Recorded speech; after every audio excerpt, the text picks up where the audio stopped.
श्रीपादराजं शरणं प्रपद्ये. अध्याय 6. नरसावधानींचं वृत्त. दुसऱ्या दिवशी सकाळी जपध्यानादी पूर्ण झाल्यावर तिरुमलदास म्हणाले, बाबा, श्रीपाद श्री वल्लभ या चराचर सृष्टीचे मूल आहेत. ते वटवृक्षासारखे आहेत. त्यांचे अंशावतार सगळेच विविधता असलेल्या पारंब्यांप्रमाणे आहेत. तेच मूळ परत भूमीमध्ये जाऊन स्वतंत्र तत्व असल्यासारखं दिसतं, परंतु त्यांना आधार वटवृक्षच असतो. देवदानवापासून समस्त प्राणीमात्रांना त्यांचाच आधार आहे. त्यांच्याकडूनच समस्त शक्तींना आश्रय प्राप्त होतो. पुनरपी त्या शक्ती त्यांच्यातच विलीन होत असतात. पर्वत शिखरावर पोचलेल्या व्यक्ती सगळ्या वाटा एकसारख्याच वाटतात. त्याचप्रमाणे सगळ्या प्रकारच्या संप्रदायांचे लोक दत्त तत्वामध्येच समन्वय पावतात.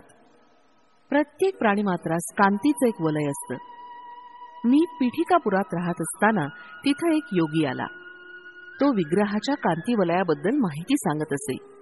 त्याला व्यक्तीची कांती कोणत्या रंगाची असून किती दूरवर व्यापू नये हे सांगता येत असे. त्यानं श्री कुक्कुटेश्वरालयात येऊन स्वयंभू दत्ताची सूक्ष्म कांती किती दूर व्यापून आहे आणि कोणत्या रंगाची आहे याची परीक्षा करण्याचं ठरवलं. त्या योग्यास स्वयंभू दत्ताच्या ठिकाणी श्री वल्लभांचं दर्शन झालं. त्यांच्या मस्तकाच्या भोवताली विद्युल्लतेच्या तुलनेची धवलकांती अप्रतिमपणे व्यापून होती. त्या धवलकांतीच्या भोवती खालच्या भागात व्यापून असलेल्या निळ्या रंगाच्या कांतीचं त्याला दर्शन झालं. ती मूर्ती त्या योग्यास बघून म्हणाली, बाबा, दुसऱ्यांचं सूक्ष्म शरीर किती दूर व्यापलेलं आहे याची माहिती काढण्याच्या प्रयत्नात अमूल्य जीवनकाळ व्यर्थ घालवू नकोस. प्रथम तुझ्या हिताचा विचार कर. थोड्याच दिवसात तुझा मृत्यू होणार आहे. सद्गती संपादन करण्याचा विचार कर. सर्व सत्यांचा, सर्व तत्व मूलांचा मूल असलेला दत्त मीच आहे. ह्या कलियुगात पादगया क्षेत्रात महासिद्ध पुरुषांच्या, महायोग्यांच्या, महाभक्तांच्या प्रेमभरीत आव्हानानंच मी इथं अवतार घेतलाय. स्वामींच्या या उपदेशानं त्याच्यातील पूर्व वासनांचा नाश झाला. सूक्ष्म शरीराच्या कांतीची माहिती मिळवण्याची त्याची शक्ती श्रीपाद वल्लभातच विलीन झाली. तो श्री वल्लभांचे त्यांच्याच स्वगृहात दर्शन घेऊन धन्य झाला. स्वच्छ अशी धवलकांती असलेले श्रीवल्लभ निर्मळ असून संपूर्ण योगावतार आहेत. निळ्या रंगाची कांती असणारे श्रीप्रभू अनंत प्रेमानं, करुणेनं भरलेले आहेत आणि ह्या गुणांचे हे रंग निदर्शक आहेत. त्या योग्याची विश्रांती झाल्यावर श्रद्धापूर्ण चर्चा सुरू झाली. चतुर्वर्ण विभाग असलेल्या सूक्ष्म शरीराच्या कांतीचा भेददृष्ट्या निर्णय घ्यावा का, किंवा जन्मसिद्ध कुलगोत्राच्या दृष्टीनं निर्णय घ्यावा? कोणत्या वर्णाचा जन्म असला तर वेदोक्त पद्धतीनं उपनयन करावं? कोणत्या वर्णाच्या लोकांचं शास्त्रोक्त म्हणजे पुराणोक्त उपनयन करावं? उपनयनात भ्रुकुटीमध्ये असलेल्या तिसऱ्या डोळ्याचा संबंध असतो का? नसेल तर काही विशेष आहे का? मेधावी लोक म्हणजे काय? अशी चर्चा बराच वेळ गरम गरम चालली होती, परंतु पंडितांचं मतैक्य होत नव्हतं. सत्य ऋषीश्वर या नावाचे मल्लादी बापन्नावधानी पीठिकापूर ब्राह्मण परिषदेचे अध्यक्ष होते. त्यांना बापन्ना आर्य असं सुद्धा लोक श्रद्धेनं म्हणत असत. ते मुख्यतः सूर्याची, अग्नीची उपासना करत. पीठिकापुरात झालेल्या एका यज्ञाचं अधिपत्य करण्याची त्यांना विनंती केली होती. यज्ञाच्या शेवटी कुंभवृष्टी झाली, अर्थात वर्षा झाली. सकल जनसमुदाय आनंदला. श्री वत्सवाई नरसिंह वर्मा या नावाच्या क्षत्रिय गृहस्थांनी श्री सत्य ऋषीश्वरांना त्यांच्या गावात राहावं अशी विनंती केली. परंतु यज्ञ यागात मिळालेलं धन क्षिधा तेवढेच श्री बापन्ना आर्य घेत असत. त्या द्रव्यास शुद्धी नसेल तर ते स्वीकार करत नसत. श्री वर्मांच्या विनंतीस त्यांनी नकार दिला. श्री वर्मांची अत्यंत प्रिय असलेली कपिला गाय होती. तिचं नाव गायत्री असं होतं. ती भरपूर दूध देत असे. ती अत्यंत सुशील आणि साधू स्वभावाची होती.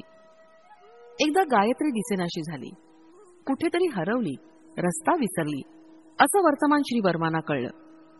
श्री बापन्ना आर्य ज्योतिषशास्त्राचे पंडित असल्यानं वर्मानी त्यांना गायत्रीच्या क्षेमकुशलासंबंधी प्रश्न केला. तेव्हा श्यामलांबापुरम अर्थात सामर्लकोटा मध्ये खानसाहेब नावाचा कसाई आहे, त्याच्याकडे ती आहे. लगेच न गेल्यास तिचा वध होण्याची भीती आहे, असं बापन्ना आर्य म्हणाले. वर्मानी श्यामलांबापुरास मनुष्यास पाठवण्याच्या प्रयत्नात बापन्ना आर्यांना एक अट घातली. बापन्ना आर्यांच्या वचनानुसार गायत्री मिळाली तर वर्मानी 3 एकर भूमी निवासास असं योग्य घर बापन्ना आर्यांना त्यांच्या पांडित्याचा बहुमान म्हणून द्यावं. बापन्ना आर्यांनी त्याचा अंगीकार न केल्यास गोहत्येचं पातक प्राप्त होईल. बापन्ना आर्य संकट स्थितीत पडले. त्यांनी हे दान जर घेतलं नाही तर वर्मा त्या गायीची हत्या होऊ देतील. त्यामुळे गोहत्येचं पातक लागेल. गोहत्या पातकापेक्षा पंडित बहुमानाचा स्वीकार करणं श्रेयस्कर ठरेल असं त्यांना वाटलं आणि गायत्रीची रक्षा झाली. पीठिकापुरवासियांचं नशीब उघडलं. श्री बापन्नावधानी 3 खंडी धान्य देणाऱ्या भूमीचे मालक झाले. त्यांच्या निवासासाठी घराची व्यवस्था झाली. श्री बापन्ना आर्यांना व्यंकटावधानी नावाचा मुलगा आणि सुमती नावाची मुलगी झाली. तिच्या जन्मपत्रिकेत सर्व शुभ लक्षणं असून ती चालते वेळी महाराणीच लाजवील अशी चाल आणि लचक असल्या कारणानं सुमती महाराणी असं तिचं नामकरण झालं. श्री बापन्ना आर्यांची कीर्ती थोड्याच काळात 10 दिशांना पसरली. घंडीकोटा आडनावाचा अप्पल लक्ष्मी नरसिंहराज शर्मा नावाचा भारद्वाज गोत्री आपस्तंभ वैदिक शाखेचा एक बालक पीठिकापुरात आला. त्याच्या घरी कालाग्नी शमन नावानं ओळखली जाणारी दत्ताची मूर्ती होती. ती दत्तमूर्ती पूजेच्या वेळी स्पष्ट बोलत असे, आदेश सुद्धा देत असे. लहानपणीच अप्पलराज शर्मांचं मातृपितृ छत्र हरवलं असल्यानं तो पोरका झाला होता. पूजासमयी कालाग्नी शमनानं तू पीठिकापुरात जाऊन हरितस गोत्रिक आपस्तंभ सूत्राच्या वैदिक शाखेचे मल्लादी बापन्नावधानी यांच्याकडे विद्याभ्यास करावा असा आदेश दिला.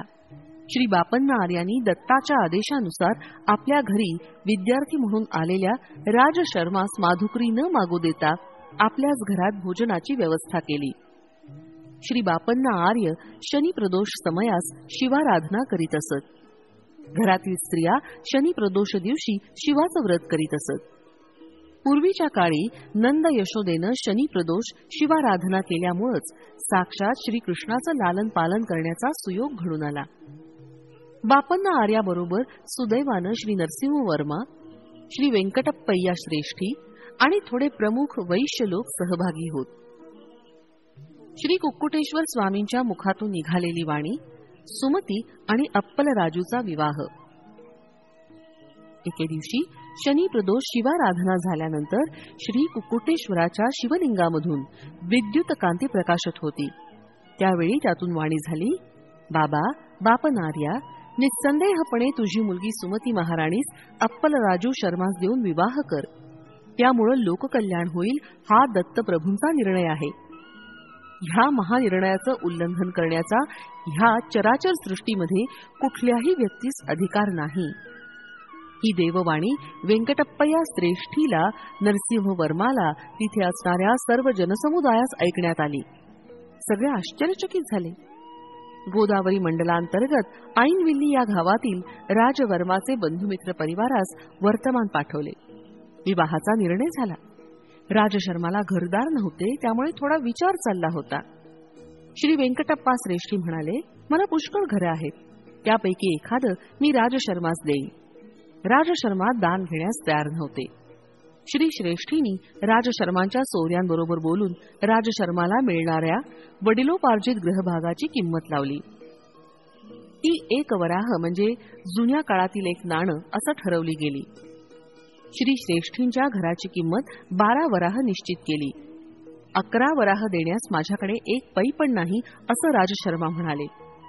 तसं असेल तर मी माझ्या घराची किंमत 1 वराह मात्रच ठरवून विकतो.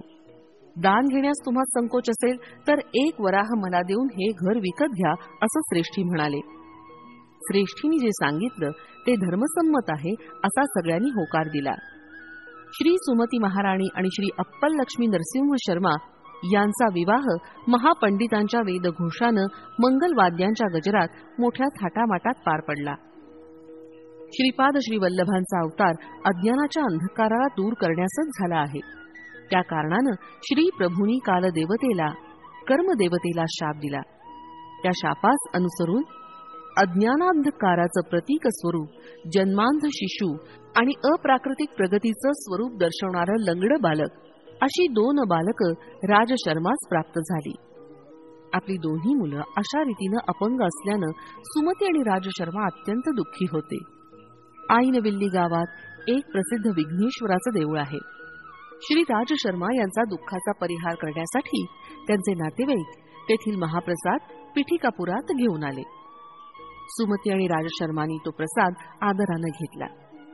त्या दिवशीच रात्री सुमती महाराणीला स्वप्नात ऐरावताचं दर्शन झालं. नंतर काही दिवस शंख, चक्र, गदा, पद्म, त्रिशूल, विविध देवतेचं, ऋषींचं, सिद्ध पुरुषांचं, योग्यांचं अशी अनेक दर्शनं तिला स्वप्नात होत होती.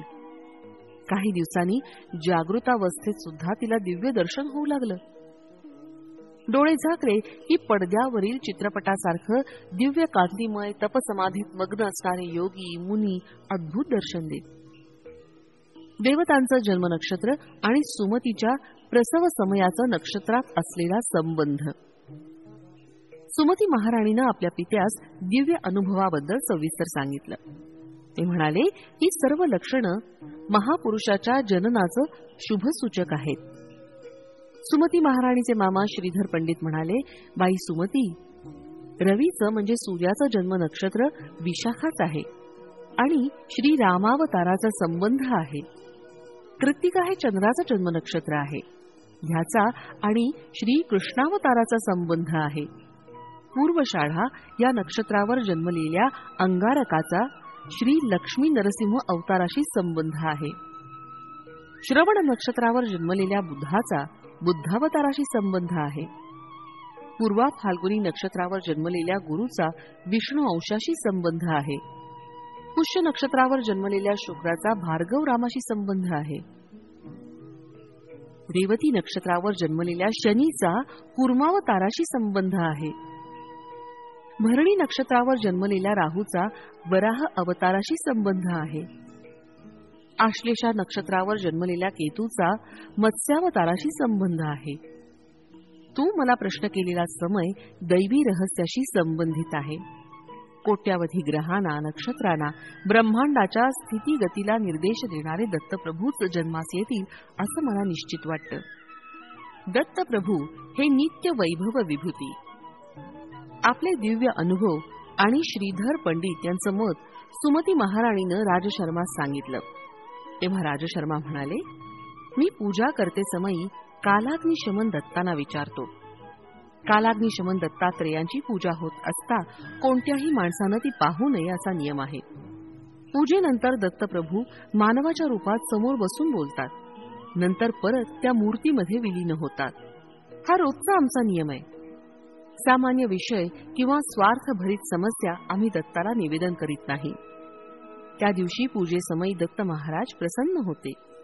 पूजेनंतर ते मानवी रूपात समोर बसले आणि श्रीधरा या असं बोलावलं. दत्त मूर्तीतून एक रूप बाहेर पडलं आणि त्यांच्या समोर ध्यानस्थ बसलं. परत आपल्या बोटानं संकेत करीत श्रीधरा या असं म्हणाले. तत्काळ ते रूप त्यांच्यातच विलीन झालं. राजशर्माला हे सगळंच आश्चर्यजनक होतं. श्री दत्तप्रभू म्हणाले, तू आता पाहिलेलं रूप येणाऱ्या शताब्दीतील येणारा एकुलता एक अंशावतारच आहे. माझ्यात लीन झालेल्या जीवनमुक्तांना सुद्धा मी बोलावताच यावं लागतं आणि जा अशी आज्ञा झाल्यास पडद्याआड झाल्यासारखं जावं लागतं. माझ्या आज्ञेचं पालन करणं त्यांना चुकतच नाही. माझ्या लीला विभूती केवळ भूमीवरच परिमित नाही. हे ब्रह्मांड सारच माझ्या हातातील खेळण्याच्या चेंडूसारखं आहे. मी एका पायानं लत्ता प्रहर केल्यास कोट्यावधी योजना पार करतो. मी जन्म मृत्यूच्या अतीत आहे असं म्हणत श्रीप्रभूंनी राजशर्माच्या भ्रूमध्यात स्पर्श केला. लगेच राजशर्माला पूर्वजन्माची स्मृती झाली. त्यानं एका युगात विष्णुदत्त या नावानं जन्म घेतला असून त्याची पत्नी सुमतीनं सोमदेवम्मा या नावानं जन्म घेतला होता असं ज्ञात झालं. श्री दत्त महाराज पुढे म्हणाले, मी दत्त या रूपानं दर्शन देऊन तुमची काय इच्छा आहे असं विचारलं होतं. त्यावेळी पितृश्राद्धाच्या दिवशी जेवायला यावं अशी विनंती तुम्ही केली होती. सूर्याग्नीबरोबर मी श्राद्धाचं जेवण केलं. तुमच्या पितृदेवतांना शाश्वत ब्रह्मलोकांची प्राप्ती करून दिली. मी श्रीपाद श्रीवल्लभ या नावानं अवतार घेऊन गेल्या 100 वर्षापासून या भूमीवर योग्यांना, महापुरुषांना दर्शन देतच आहे. पीठिकापुरात सवितृ काठक चयन अर्थात होम भारद्वाज महर्षीनं त्रेतायुगात केला होता. तेव्हाचे त्या होमाचे भस्म पर्वतासारखे जमून बसले. कालांतराने ते भस्म द्रोणागिरी पर्वतावर शिंपडलं गेलं. मारुती द्रोणागिरी पर्वत घेऊन जात असताना एक छोटा भाग गंधर्वपुरात म्हणजेच गाणगापूर इथं पडला. गंधर्वनगर हे भीमा आणि अमरजा या पवित्र नद्यांचा संगम प्रदेश आहे. श्रीपाद श्रीवल्लभांच्या अवतार समाप्तीनंतर मीन अंश मीन लग्नावर करंज नगरीत शुक्ल यजुर्वेदीय वाजसनेय माध्यंदिन शाखेत नृसिंह सरस्वती या नावानं जन्म घेऊन गंधर्व नगरात अनेक लीला करीन. श्रीशैल्यातील कर्दळी वनात 300 वर्ष तपोसमाधीनंतर स्वामी समर्थ या नावानं प्रज्ञापुरात निवास करीन. जेव्हा शनी मीनेत प्रवेश करेल तेव्हा त्या शरीराचा त्याग करेन. दत्तप्रभूंचं हे वक्तव्य राजशर्मानं आपल्या धर्मपत्नीस सांगितलं. त्यावेळी सत्य ऋषीश्वर बापनार्य म्हणाले, बाबा राजशर्मा, तुझ्या पूर्वीच्या युगातील जन्मात श्री दत्तप्रभूंना, सूर्याला आणि अग्नीला श्राद्ध भोजन दिलेला तू पुण्यात्मा आहेस. या जन्मात कोणत्याही रूपात दत्त महाराज भोजन द्या असं विचारतील, तो दिवस पितृश्राद्धाचा असला तरी कसलाही विचार न करता ब्राह्मण जेवायच्या अगोदरच श्री दत्तानं भोजन विचारलं तर जरूर वाढावं. बाई सुमती, ही गोष्ट लक्षात ठेव.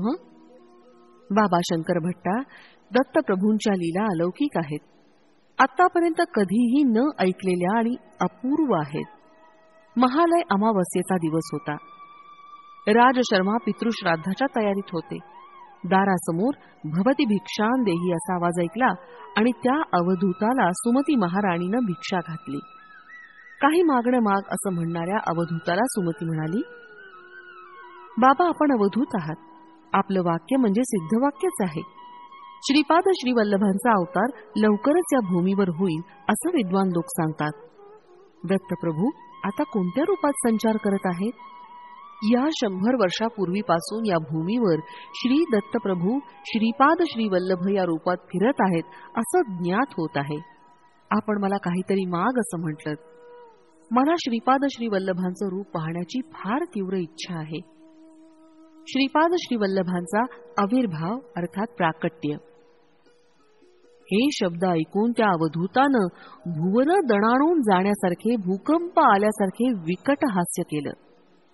सुमती महाराणीला तिच्या सभोवतीचं समस्त विश्व एका क्षणातच अदृश्य झाल्यासारखं वाटलं. समोर 16 वर्ष वय असलेला सुंदर बालक यतीच्या रूपात प्रकट झाला आणि म्हणाला, आई, मीच श्रीपाद श्रीवल्लभ आहे, मीच दत्त आहे. अवधूतांच्या रूपात असताना श्रीवल्लभांचं रूप पाहण्याची इच्छा व्यक्त केलीस. ती इच्छा पूर्ण करण्यास तुला श्रीवल्लभांच्या रूपात दर्शन दिलं. श्रीवल्लभांच्या रूपात असलेल्या मला कोणतंही मागणं मागू शकतेस. तू मला जेव घालून तृप्त केलंस. जे मागशील ते वरदान द्यावं अशी इच्छा आहे. या जगातील लोकांनी संकल्प रूपानं पापकर्म केल्यास पापांचं फळच प्राप्त होतं. संकल्पानं पुण्यकर्म केल्यास पुण्यकर्माचं फळ प्राप्त होतं. निष्काम कर्माचं आचरण केल्यास त्यास अकर्म म्हणतात. ते सुकर्मही नसतं अथवा दुष्कर्मही नसतं. अकर्मास पुण्य किंवा पाप असं कोणतंच फळ नाही. म्हणून दुसरंच फळ द्यावं लागतं, ते भगवंताधीन असतं. अर्जुनानं अकर्म केल्यामुळंच श्रीकृष्णानं त्याला कौरवांना मारायला सांगितलं. तसं मारल्यास पाप लागणार नाही असंच श्रीकृष्णानं अर्जुनाला सांगितलं. कौरवांचा संहार हा भगवंत निर्णयच होता. तुम्ही दंपतींनी पण विशेष असं अकर्म केलं आहे. म्हणून लोकहितार्थानं काहीतरी प्रतिफळ दिलंच पाहिजे. निस्संदेहानं तुझी इच्छा मला सांग, न चुकता ती पुरवेन. श्री दत्तांच्या दर्शनानंतर सुमती महाराणीला स्फुरलेला संकल्प. ही दिव्य मंगल मूर्ती पाहून सुमती महाराणीनं पादाभिवंदन केलं. श्रीवल्लभांनी सुमती महाराणीला उचलून उभं केलं आणि म्हणाले, आई, मुलाच्या पाया पडणं हे अयोग्य आहे. यानं मुलाचं आयुष्य क्षीण होतं. तेव्हा सुमती म्हणाली, श्री वल्लभ प्रभू, आई म्हणून बोलावलं. आपलं हे सिद्ध वाक्य आहे, तेच बोल खरे करावे. तू माझा मुलगा म्हणून जन्मास यावं. यावर श्री दत्तप्रभूंनी तथास्तु असा आशीर्वाद दिला आणि म्हणाले, मी श्रीपाद श्रीवल्लभ या रूपानं तुझ्या गर्भात येईन. आईनं लेकराच्या पायावर पडणं हे लेकराचं आयुष्य क्षीण होणंच होय. म्हणून मी धर्मकर्माच्या सूत्राच्या उलट जात नाही. मी पुत्र रूपानं 16 वर्षापर्यंत जीवन व्यतीत करेन. त्यावर सुमती म्हणाली, केवढा हा विचार, 16 वर्षापर्यंतच आयुष्य, असं म्हणून विलाप करू लागली. त्यावर श्रीचरणांनी सांगितलं, आई, 16 वर्षांपर्यंत तुम्ही सांगाल तसं ऐकून राहीन. प्राप्ते तू 16 वर्षे पुत्रम मित्रवदाचरे, असं शास्त्रवचन आहे. 16 वर्ष वय असलेल्या मुलाबरोबर मित्रासारखंच वागलं पाहिजे. आपल्या इच्छांचं दडपण त्याच्यावर आणू नये. मला लग्न करण्यासाठी बंधनं घालू नयेत. मला यती होऊन स्वेच्छेनं विहार करण्याची परवानगी द्यावी. माझ्या या संकल्पाच्या विरुद्ध तुम्ही बंधन घातलं तर मी घरात राहणार नाही, असं सांगून त्वरित दत्तप्रभू अदृश्य झाले. सुमती महाराणी अवाक झाली. तिला काहीच कळेनासं झालं. घडलेला सारा वृत्तांत तिनं आपल्या पतीस विवरण करून सांगितला. तेवढ्यातच अप्पल राजू म्हणाले, सुमती, विचार करू नकोस. श्री दत्त महाराज या प्रकारे आपल्या घरी भिक्षेस येतील असा विषय तुझ्या वडिलांनी सूचना म्हणून अगोदरच सांगून ठेवला होता. श्री दत्त हे करुणेचा महासागर आहे. श्री वल्लभांचा जन्म होऊ दे, नंतर आपण विचार करू. अप्पल राजूंच्या घरी अवधूत आले ही वार्ता सगळ्या गावात पसरली. पितृदेवांची अत्यंत प्रमुख असलेली महालय अमावस्येच्या दिवशी ब्राह्मण जेवायच्या आधी अवधूताच भिक्षा दिली या विषयाची चर्चा झाली. श्री बापन्नावधानी म्हणाले, श्रीपाद श्रीवल्लभांचा जन्म होणार हे सगळेच म्हणतात. अवधूतांना साष्टांग नमस्कार करणं विहितच आहे. त्यामध्ये सुमतीचा काहीच दोष नाही. पुत्र रूपानं जन्मल्यावर त्याला साष्टांग नमस्कार केल्यास बालकाचं आयुष्य क्षीण होतं. परंतु अवधूत वेशात असताना साष्टांग नमस्कार करणं चूक नाही. या प्रसंगानं पिठिकापुरातील सर्व ब्राह्मणांची ईर्ष्या वाढली, विशेषत्वानं नरसावधानी या नावाच्या पंडिताची. अमावस्येच्या दिवशी सगळेच पितृकार्यामध्ये निमग्न झालेले होते. भोगत्यांचा दुष्काळच होता. ही फार मोठी समस्याच पडली. श्री बापन्नार यांनी अप्पल राजूंच्या घरी मात्र निर्विघ्नपणे कार्य पार पडेल असं सांगितलं. श्री राजशर्मा कालाग्निशमनाचं म्हणजे दत्ताचं ध्यान करत होते. तितक्यात भोगते म्हणून 3 अतिथी आले आणि पितृकार्य निर्विघ्नपणे पार पडलं. बाबा शंकर भट्टा त्या दिवशी वैश्याना वेदोक्त उपनयन करण्याचा अधिकार आहे का नाही असा विषय चर्चेत मुख्यतांश होता. ब्राह्मणांची परिषद जमली. बंगाल देशातील नवद्वीपाहून आशुतोष या नावाचे पंडित पादगया क्षेत्रास आले होते. त्यांच्याकडे अत्यंत प्राचीन नाडी ग्रंथ होते. त्यांना देखील पंडित परिषदेचं आमंत्रण होतं. बापन्नाचार्यांनी सांगितलं, नियमनिष्ठेमध्ये ब्राह्मण, क्षत्रिय, वैश्य समानच असतात. श्रीपादांच्या जन्मसमयी दृगोच्चर झालेलं अद्भुत दृश्य. इतक्यात मी म्हणालो, महाराज, श्रीपाद प्रभूंच्या लीला विस्तारपूर्वक सांगून मला धन्य करावं. आणि शंकर भट्टा नरसावधानी बापन्नार्यांवर क्रोधित झाले आणि येन केन प्रकारेण त्यांचा अपमान करण्याचं त्यांनी ठरवलं. नरसावधानींची बगलामुखी साधना विफल होण्याचं एकमेव कारण बापन्नार्यच आहेत असं त्यांच्या मनानं ठामपणे घेतलं होतं.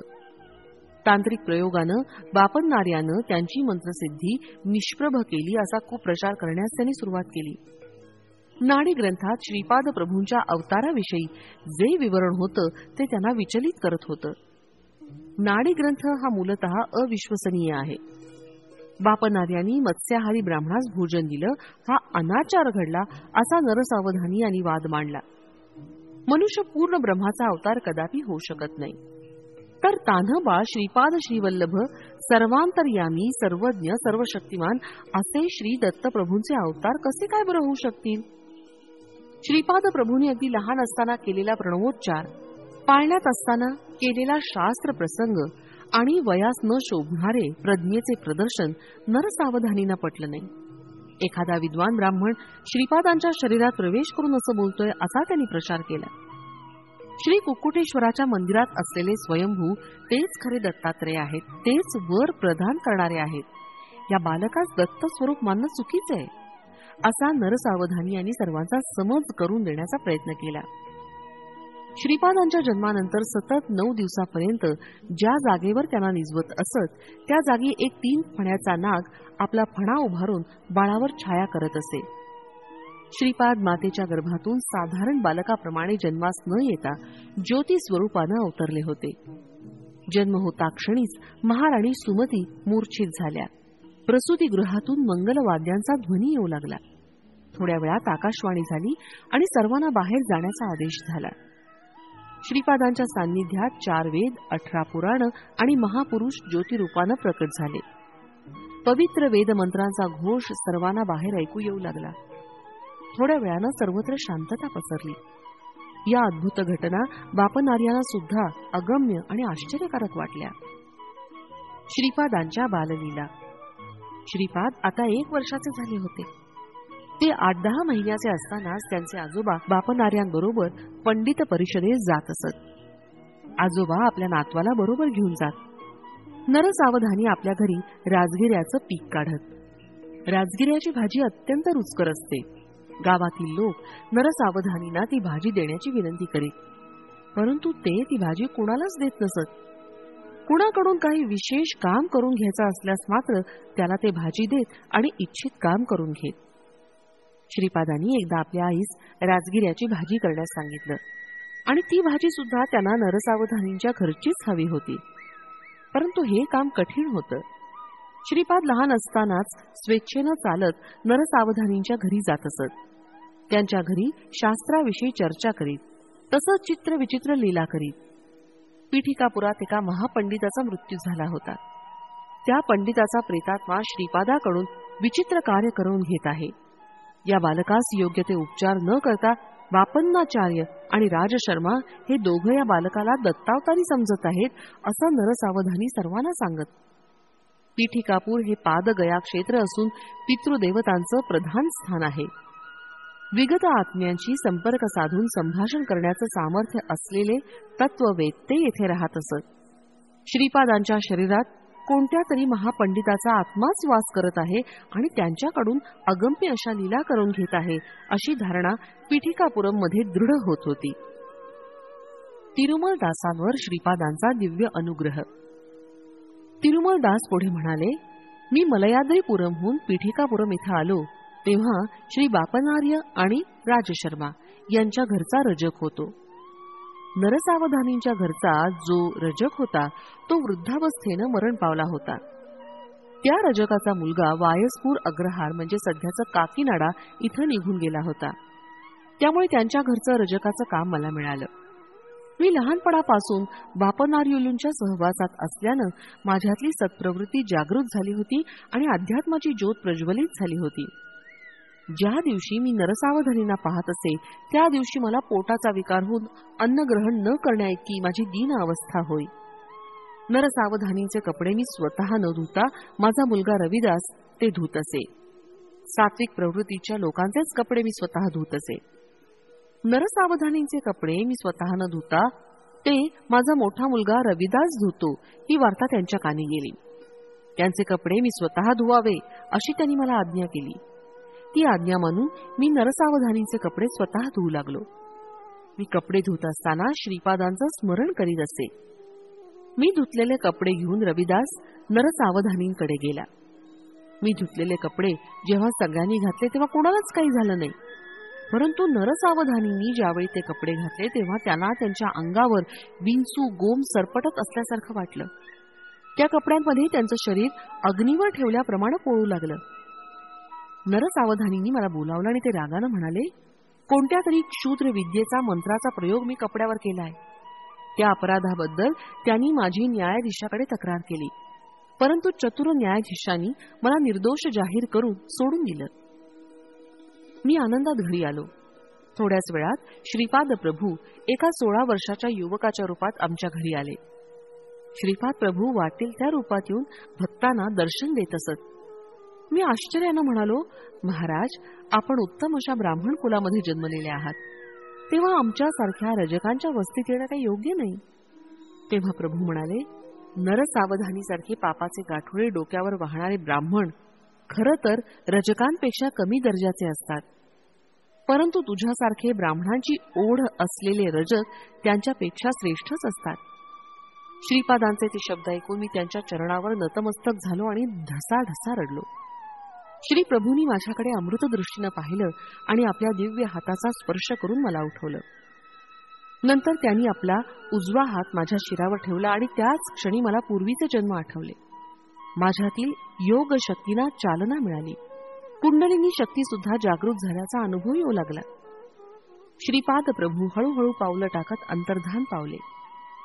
श्रीपाद प्रभूंनी आपल्या आईजवळ राजगिऱ्याची भाजी करून देण्याचा हट्ट केला. त्यांना नरसावधानींच्या घरातली भाजी हवी होती, परंतु ती गोष्ट अशक्य वाटत होती. यावेळी बापन्नार्य म्हणाले, श्रीपादा, उद्या सकाळी मी तुला नरसावधानीच्या घरी घेऊन जातो. तू स्वतः त्यांना राजगिऱ्याची भाजी देण्याची विनंती कर.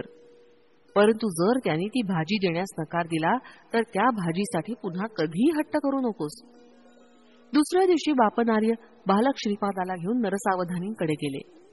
त्यांच्या घरी जाताच बापनार्य श्रीपादांना म्हणाले, श्रीपादा, मोठ्यांना नमस्कार करून त्यांचे आशीर्वाद घ्यावेत. नरसावधानी बाहेर उसरीवर बसले होते. त्यांची लांब शिखा पाठीवर रुळत होती. ती नरसावधानींना अत्यंत प्रिय होती. श्रीपादांनी नरसावधानींकडे बघितलं आणि दोन्ही हात जोडून त्यांना नमस्कार केला. श्रीपादांची तीक्ष्ण नजर नरसावधानींच्या पाठीवर विसावलेल्या शिखेवर पडली आणि काय आश्चर्य, ती आपोआप गळून खाली पडली. ती पाहून नरसावधानी अगदी गोंधळून गेले. यावेळी श्रीपाद म्हणाले, आजोबा, नरसावधानी आजोबांची अत्यंत प्रिय असलेली शिखा गळून पडली. आता त्यांच्याकडे राजगिऱ्याची भाजी मागणं योग्य होईल का? चला आपण घरी जाऊ. श्रीपादांनी राजगिऱ्याची भाजी पुन्हा कधीही विचारले नाही. श्रीपादांच्या नमस्कारामुळे झालेलं नुकसान नरसावधानींच्या लक्षात आलं. ते ध्यानात बसले असताना त्यांच्या शरीरातून त्यांच्यासारखंच दिसणारं एक तेजोवलय बाहेर पडलं. नरसावधानींनी त्या तेजोवलयास विचारलं, तू कोण, कुठे चाललास? त्या तेजपुंज नरसावधानी सारखे दिसणाऱ्या आकृतीने उत्तर दिलं, मी तुझ्यात राहणारं पुण्य शरीर आहे. तू आतापर्यंत कितीतरी वेद पठण केलं आहेस, स्वयंभू दत्तात्रेयांची आराधना केलीस, परंतु साक्षात श्री दत्तात्रेयांचे अवतार असलेले श्रीपाद श्रीवल्लभ यांचा अपमान केलास. तुला तुझ्या शिखेवर राजगिऱ्याच्या भाजीवर असलेलं प्रेम आसक्तीच्या 1,00,000 प्रेम जरी श्रीपादांच्या विषयी असतं तर तुझ्या जन्माचं सार्थक झालं असतं.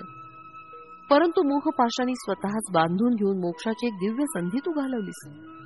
तू लवकरच दरिद्री होशील. त्या दारिद्र्याचं हरण करण्यासाठी श्रीपाद प्रभूंनी तुला शाकदान मागितलं होतं. त्यांना जर तू ते दान दिलं असतंस तर तुला आता येणारं दारिद्र्य न येता उत्तम ऐश्वर्य प्राप्त झालं असतं. तू स्वतः आपल्या हाताने ही संधी दवडलीस. श्रीपाद प्रभू करुणेचे सागर आहेत. हा अवतार संपल्यावर ते दुसरा नृसिंह सरस्वती नावानं अवतार ग्रहण करतील. त्यावेळी तू एक दरिद्री ब्राह्मणाच्या रूपात जन्म घेशील. त्या जन्मात सुद्धा तू घरी राजगिऱ्याची भाजी पिकवशील. त्यावेळी योग्य समय पाहून मी पुन्हा तुझ्या शरीरात प्रवेश करीन. त्यावेळी श्रीपाद प्रभू तुझ्या घरी भिक्षेसाठी येतील. तू प्रेमानं वाढलेली भिक्षा घेऊन तुला ते ऐश्वर्य प्रदान करतील. सध्या मात्र मी तुझं शरीर सोडून जातोय. श्रीपाद प्रभूंनी केलेला नमस्कार तुला नव्हता तर तुझ्यातील पुण्य स्वरूपात वास्तव्य करणाऱ्या मला होता. त्यांनी मला तुला सोडून त्यांच्या स्वरूपात लीन होण्याची आज्ञा केली होती. त्यानुसार मी श्रीपादांच्या स्वरूपात लीन होण्यास जात आहे. आता तुझ्या शरीरात केवळ पाप पुरुषच उरला आहे. असं बोलून तो पुण्यात्मा श्रीपादांमध्ये विलीन झाला. कालांतरानं नरसावधानीची प्रकृती क्षीण होत गेली. लोक त्यांच्या शब्दांचा निरादर करू लागले. त्यांच्या चेहऱ्यावर विलसणारे विद्वत्तेचं तेज लोप पावलं. त्याचवेळी पिठिकापुरात विषूची म्हणजेच कॉलराची साथ पसरली. यात अनेक ग्रामवासी या रोगास बळी पडले. दूषित पाण्यामुळे हा रोग बळावत असल्याचा निष्कर्ष गावातील वैद्यांनी काढला. भयभीत झालेल्या ग्रामवासियांनी या महामारीच्या रोगावर शास्त्रीय रीतीनं निर्मूलन पद्धती काढावी अशी प्रार्थना श्री बापनार्यांना केली. श्री बापनार्यांनी आपल्या अंतर्दृष्टीनं जाणलं की महामारी जलदोषानं झालेली नसून वायुमंडल कलुषित झाल्यानं झाली आहे. परंतु बापनार्यांचं हे मत गावातील वैद्यांना पटलं नाही. ग्रामस्थांनी ग्रामदेवतेस पशुबली देऊन तांत्रिकाकडून विविध प्रकारच्या पूजा महामारीच्या निर्मूलनासाठी केल्या. पशुचा बळी दिल्यानं त्यांच्यातील प्राणशक्ती बळजबरीनं बाहेर काढली जाते आणि तिला मंत्रोच्चारानं वश करून घेतात. प्राणशक्तीस वृद्धिंगत करण्यासाठी योगाच्या प्रक्रिया किंवा सात्विक आराधनेचा अवलंब करणं अधिक योग्य आहे, असं श्री बापनार्यांचं मत होतं. त्यांनी ग्रामवासियांना असं सुचवलं, परंतु अंधश्रद्धेनं त्यांनी पशुबळी देण्याचं थांबवलं नाही. गावातील काही मंडळींनी पशुबळीचा विषय श्रीपाद प्रभूंपुढे काढला. त्यावर श्रीपाद म्हणाले, ग्रामदेवतेस विनंती केली आहे की तिनं पशुबळीचा स्वीकार करू नये. श्रीपादांच्या आज्ञेनुसार ग्रामदेवता समुद्र स्नान करण्यास गेली आहे. आता दूध उतू घालून देवतेस नैवेद्य अर्पण केल्यास या रोगराईपासून तुमची सुटका होईल. कालिकेचं रूप धारण केलेली ग्रामदेवता शांत होईल.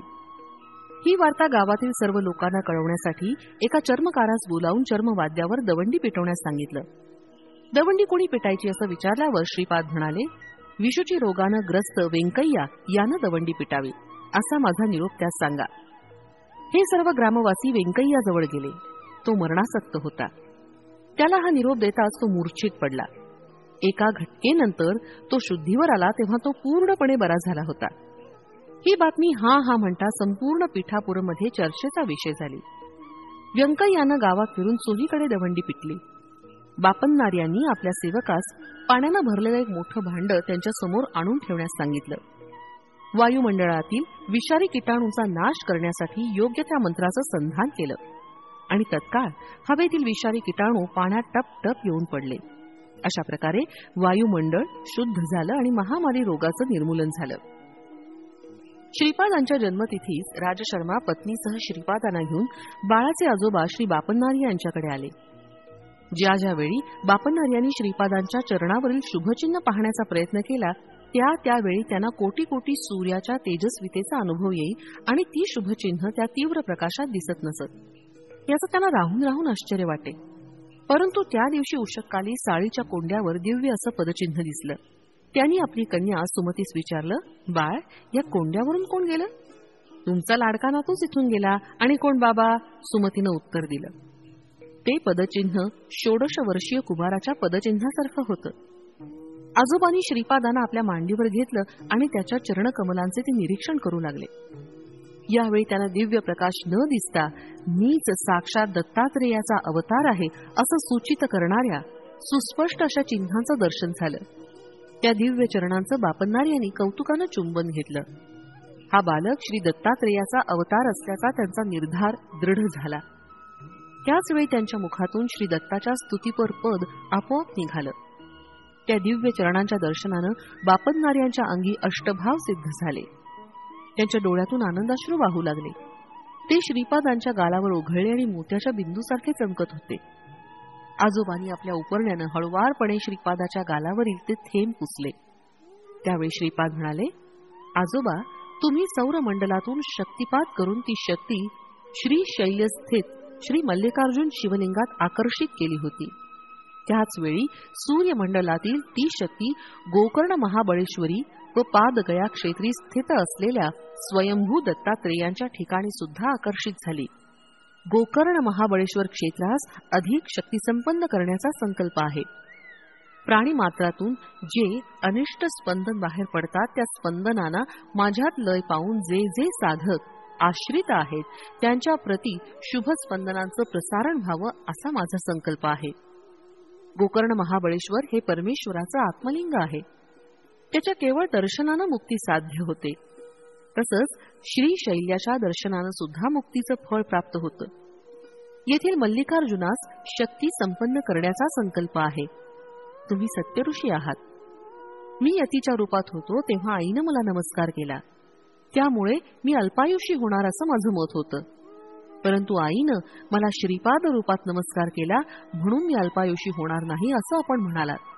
तेव्हा आपल्या दोघांचंही म्हणणं खोटं होऊ नये म्हणून मी केवळ 16 वर्षापर्यंतच तुमच्या घरी राहण्याचं ठरवलं आहे.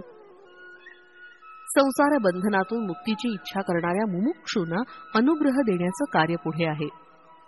मी चिरंजीव असावं असा तुमचा संकल्प आहे, तो मी पूर्तीच नाही. श्रीपाद श्रीवल्लभ हे स्वरूप गुप्त करेल. नृसिंह सरस्वती हा अवतार घेतला तरी श्रीपाद श्रीवल्लभ रूप हेच नित्य सत्य रूप म्हणून राहील. नृसिंह सरस्वतीचे अवतार कार्य पूर्ण करून श्रीशैल्यास असलेल्या कदलीवनात 300 वर्षपर्यंत तपश्चर्या करून प्रज्ञापूर अर्थात अक्कलकोट इथं स्वामी समर्थ रूपात प्रकट होईल. तेथील वटवृक्षामध्ये माझी प्राणशक्ती प्रवेश करून मल्लिकार्जुन शिवलिंगात विलीन होईल. बापणनार्यांना हे सगळं आश्चर्यकारक आणि अद्भुत असं वाटलं. आजोबांच्या घरी पहिल्या वर्षीचा वाढदिवस अति आनंदात आणि थाटात साजरा झाला. पिठिकापुरमला त्या दिवशी आणखीन एक आश्चर्य घडलं.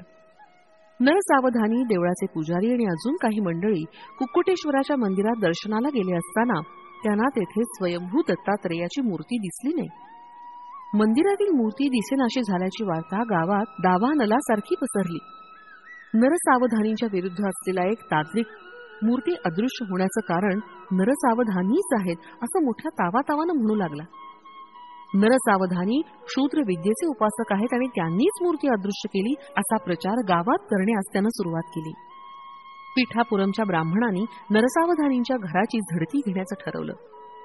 ते ब्राह्मण श्री बापणनार्यांना भेटले आणि झालेला प्रकार सांगितला. तेव्हा बापणनार्या त्या ब्राह्मणास म्हणाले, सत्य प्रत्ययास येईपर्यंत मौन राहावं. योग्य वेळी या प्रश्नाचं समाधान होईल. नरसावधानींच्या घराची झडती घेऊन संशयस्थळी खोदकाम केल्यावर तिथं मानव कपाल आणि क्षुद्र विद्येस उपयोगी पडणाऱ्या काही वस्तू सापडल्या, परंतु श्री दत्तात्रेयांची मूर्ती मात्र मिळाली नाही. श्री नरसावधानी मूर्तीच्या चोरीच्या आरोपापासून मुक्त झाले, परंतु ते क्षुद्र विद्येचे उपासक असल्याचं सिद्ध झालं. दिवसेंदिवस त्यांची प्रकृती क्षीण होत होती. त्यांच्याकडे एक वांज गाय होती. तिला बैलाप्रमाणे शेतीच्या कामासाठी ते वापरत, पण वेळेवर दाणा पाणी सुद्धा देत नसत. एके दिवशी नरसावधानीच्या विरुद्ध असलेल्या तांत्रिकानं त्या गायीच्या शरीरात क्षुद्र शक्तीचं आवाहन केलं. त्यामुळे त्या गायीनं खुंटाचं बंधन तोडून टाकून ती घरात शिरली आणि घरच्या लोकांना शिंगानं मारू लागली. नरसावधानींनी अतिप्रेमानं लावलेला राजगिऱ्याच्या भाजीचा मळा तिने उद्ध्वस्त केला. त्या गायीजवळ जाऊन तिला दोरीनं बांधणं कोणाचंच शक्य झालं नाही. त्याच दिवशी नरसावधानींच्या घरी त्यांच्या आईचं श्राद्ध होतं. श्राद्धाचा संपूर्ण स्वयंपाक झाला होता. श्राद्धाच्या ब्राह्मणांचं भोजन झालं होतं. घरच्या मंडळींचं मात्र जेवण अजून झालं नव्हतं. या गायीनं सारं अन्न आणि वडे खाऊन टाकले. याच वेळी बालक श्रीपाद प्रभू आपल्या वडिलांना नरसावधानींच्या घरी घेऊन जाण्याचा हट्ट करू लागले. श्रीराज शर्मा त्यांना घेऊन नरसावधानींच्या घरासमोर जाऊन उभे राहिले. तेवढ्यात ही गाय नरसावधानींच्या घरातून बाहेर आली. तिनं अंगणात उभे असलेल्या श्रीपादांना 3 प्रदक्षिणा घातल्या आणि त्यांच्या चरणी नतमस्तक झाली आणि त्याच अवस्थेत गतप्राण झाले. या प्रसंगानंतर गावातील लोक अनेक मतं व्यक्त करू लागले. गायीनं खाल्लेल्या वड्यामध्ये विष होतं आणि ते खाल्ल्यानं गाय मरण पावली. आता नरसावधानींना गोहत्येचं पाप लागेल असे नाना लोकापवाद उठू लागले. त्यामुळे नरसावधानी त्रस्त झाले होते. त्या गायीनं श्रीपादांना 3 प्रदक्षिणा घातल्या आणि नंतर त्यांच्या चरणांवर मस्तक ठेवून प्राण सोडले. या कारणानं श्रीपाद हे दैवी अवतार असल्याची सर्व लोकांची खात्री झाली. राजशर्मांना आयुर्वेद शास्त्राचं ज्ञान होतं. ते नरसावधानींना विनंतीनुसार त्यांचा औषधोपचार करत होते, परंतु त्यांच्या दुर्धर रोगावर औषधाचा काहीच परिणाम दिसून येत नव्हता. नरसावधानींची प्रकृती खालावतच गेली आणि त्या रोगातच त्यांचा एके दिवशी देहांत झाला. नरसावधानींच्या मृत्यूमुळे गावातील लोक श्री राजशर्मांनी त्यांना उत्तम औषध दिली नाही, त्यामुळे ते आपल्या जीवास मुकले असं बोलू लागले. काही जण म्हणू लागले की श्रीपाद श्रीवल्लभ नरसावधानींकडे रोज जात असत. ते जर दत्तावतारी असते तर नरसावधानींचा मृत्यू कसा झाला? अनेकांनी गोहत्येचं पातकच त्यांच्या देहांताचं कारण असल्याचा निर्वाळा दिला. नरसावधानींच्या कुटुंबियांचं सांत्वन करण्यासाठी श्री राज शर्मा व श्रीपाद गेले असताना नरसावधानींच्या पत्नीनं त्यांचा हात धरून म्हटलं, अरे बाळा श्रीपादा, चिमूटभर सौभाग्याचं वाण घेण्यासाठी मी दूर दूर पर्यंत हळदी कुंकवास जात होते. तू दत्तात्रेयच आहेस तर नरसावधानी आजोबांना जिवंत करणं तुला शक्य नाही का? असं म्हणून ती माऊली रडू लागली. नवनीतासारखं मऊ हृदय असलेल्या श्रीपाद प्रभूंनी त्या मातेचे अश्रू पुसले. शवयात्रा सुरू झाली. राजशर्मा आणि श्रीपाद त्या अंतिम यात्रेत सहभागी झाले. नरसावधानींच्या ज्येष्ठ पुत्रानं पित्याच्या चितेस अग्नी देण्यासाठी अग्नी हातात घेतला. त्यावेळी श्रीपादांच्या नयनातून 2 थेंब बाहेर पडले. याच वेळी मेघगर्जनेसारख्या आवाजात श्रीपाद म्हणाले, हा हा हा, मृत झालेल्या पित्याच्या शरीरास अग्नी देणारे पुत्र तर पाहिले, परंतु जिवंत पित्यास अग्नी देणाऱ्या पुत्रास पाहिले नाही. हे वक्तव्य ऐकून स्मशानात जमलेले सारे लोक निस्तब्धतेनं श्रीपादांकडे पाहू लागले. श्रीपादांनी चितेवर असलेल्या नरसावधानींच्या भ्रूमध्यावर अंगुष्ठानं स्पर्श केला. त्या दिव्य स्पर्शानं नरसावधानींच्या अंगात चैतन्य स्फुरू लागलं आणि आश्चर्य असं की काही क्षणातच ते चितेवरून खाली उतरले. त्यांनी श्रीपाद प्रभूंना साष्टांग नमस्कार केला आणि सर्व लोकांबरोबर ते घरी परतले. त्यांना सजीव घरी परत आलेलं पाहून त्यांच्या पत्नीस अत्यंत आनंद झाला. श्रीपाद प्रभूंच्या अंगुष्ठ स्पर्शानं नरसावधानींना कर्मसूत्राचं सूक्ष्म ज्ञान आलं. त्यांच्या घरातील मृत झालेली वांझ गाय ही गतजन्मातील नरसावधानींची माता होती. त्यांच्या घरी असलेला बैल हे त्यांचे पिताश्री होते. या गोष्टींचा बोध नरसावधानींना झाला. मरते समयी त्या गायीनं श्रीपाद प्रभूंना आपलं दूध त्यांनी प्यावं अशी विनंती केली होती. पुढच्या जन्मी जेव्हा वांझ म्हैस म्हणून ती जन्माला येईल त्यावेळी श्रीपाद प्रभू नृसिंह सरस्वती अवतारात तिचं दुग्धपान करतील. हे श्रीपादांनी गायीला दिलेलं वचन नरसावधानींना कळलं. ज्या तांत्रिकानं नरसावधानींवर प्रयोग केला होता त्याचा मृत्यू लवकरच होणार असून पुढच्या जन्मी तो ब्रह्मराक्षसाच्या योनीत जन्म घेणार असून त्याच्यावर यतिरूपात असलेल्या श्रीपादांचा अनुग्रह होईल असं सूक्ष्म लोकातील विषय नरसावधानींना श्रीपादाच्या कृपाप्रसादानं ज्ञात झाले. त्यांना स्वतःच्या पुढील जन्माची माहिती सुद्धा कळली. पुढील जन्मात त्यांच्या घरी यतिरूपानं श्रीपाद प्रभू येऊन त्यांच्याकडून राजगिऱ्याच्या भाजीची भिक्षा स्वीकारून राजगिऱ्याचं पीक स्वहस्ते नष्ट करून त्याच्या मुळाशी असलेला सोन्याच्या नाण्यांनी भरलेला हंडा त्यांना देतील. ही भविष्य वार्ता नरसावधानींना श्रीपादांच्या अंगुली स्पर्शानं कळली होती. श्रीपादांचा चेहरा अतिशय सात्विक, सुंदर, दैदिप्यमान असा होता. त्यांची तुलनाच होऊ शकत नाही. श्रीपाद प्रभूंनी नरसावधानी आणि त्यांच्या पत्नीस केलेला उपदेश, त्यांचा अनुग्रह, केलेली विधानं मी तुला उद्या सांगेन. आता आपण त्यांचं स्मरण करीत भजनात रंगून जाऊया. ज्या ठिकाणी त्यांचं नामस्मरण, भजन, कीर्तन होतं त्या ठिकाणी श्रीपाद प्रभू सूक्ष्म रूपानं संचरण करीत असतात हे अक्षर सत्य आहे. तिरुमल दासासारख्या भक्ताच्या सत्संगतीनं आनंदानं आम्ही पुलकित झालो. श्रीपाद श्रीवल्लभांचा जय जयकार. फलश्रुती. पितृशापापासून निवृत्ती.